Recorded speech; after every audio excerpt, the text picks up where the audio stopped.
Keir Starmer absolutely lost it in the House of Commons today, shouting down MPs, slamming accusations of a cover-up, and exploding over questions he did not want to answer.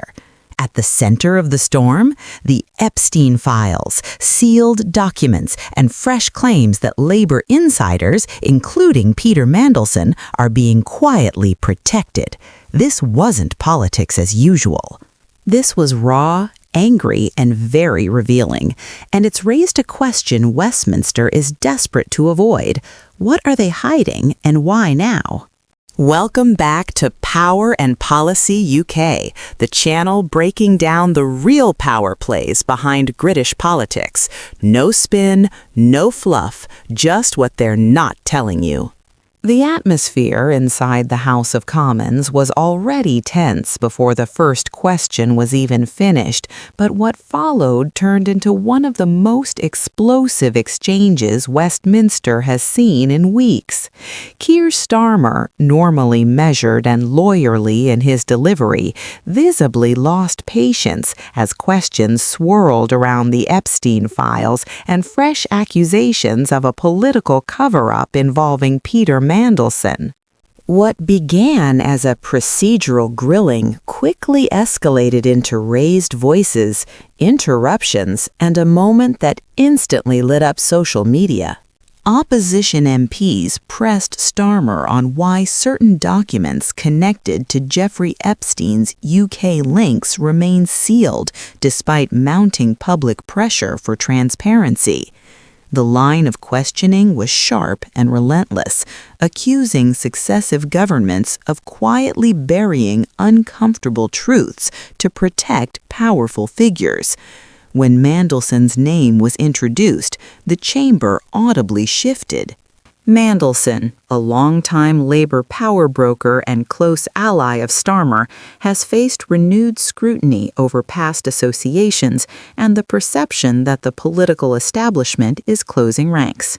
Starmer initially attempted to stick to a tight, legalistic response, stressing due process, ongoing reviews, and the need to avoid prejudicing any inquiries. But the mood in the Commons was not having it. Backbenchers shouted over him, and one MP directly accused Labour of hiding behind procedure to avoid full disclosure. That was the moment Starmer snapped back, abandoning his prepared lines and firing off an impassioned defense that surprised even his allies. He accused opponents of weaponizing one of the darkest criminal cases in modern history for political point scoring, insisting that he had spent his career prosecuting abusers, not protecting them. His voice rose as he challenged critics to produce evidence rather than innuendo and conspiracy. For a brief moment, the chamber fell silent, the kind of silence that signals everyone knows they're witnessing a clip that will be replayed endlessly. The Epstein files themselves have become a lightning rod far beyond the UK, with U.S. courts slowly unsealing names and documents connected to Epstein's network.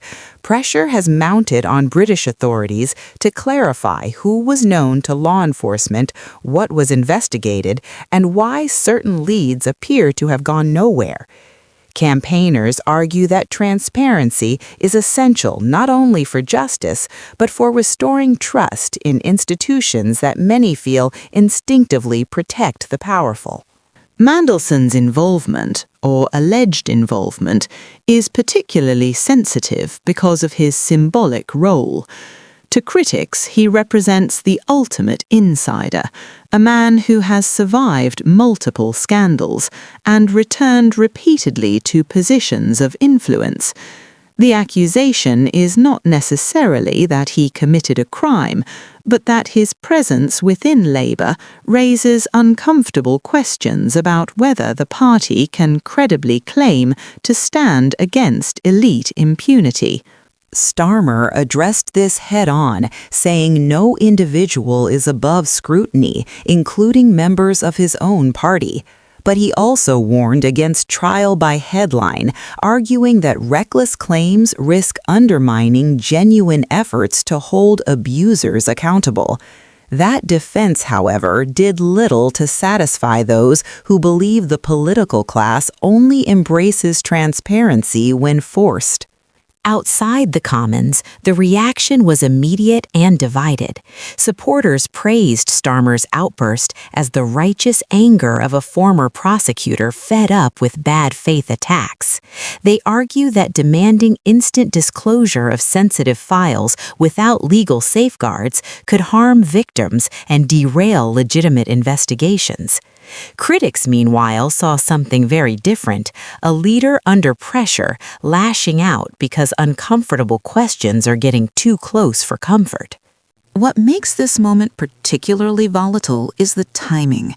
Trust in politics is already fragile, and Epstein's case is uniquely toxic because it touches on wealth, power, and sexual abuse all at once. Any hint that documents are being withheld to protect reputations rather than victims is politically radioactive. Starmer knows this, which is why his normally calm demeanor cracking has only fueled suspicion among his opponents. There's also a deeper strategic question for Labour.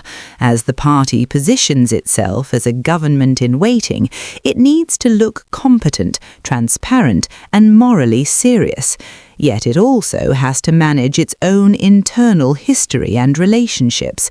The Mandelson angle forces Starmer to walk a tightrope between loyalty and credibility, a balance that is becoming harder to maintain under sustained scrutiny.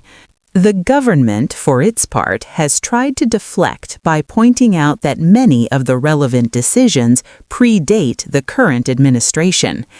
That argument may be technically true, but politically it's weak. Voters tend to see the establishment as a continuous entity, not a series of disconnected governments. In that sense, Starmer isn't just defending Labour, he's defending the system itself. What happens next will matter. If more documents are released, even partially, it could either vindicate Starmer's call for caution or blow the controversy wide open. If nothing changes, accusations of a cover-up will only grow louder, and this Commons explosion will be remembered as the moment the pressure became impossible to ignore. One thing is certain, this isn't going away. Epstein's shadow continues to stretch across politics on both sides of the Atlantic, and every leader touched by it, even indirectly, will be judged by how they respond. Starmer's blow-up may have rallied his base, but it also locked him into a confrontation with critics who are not backing down.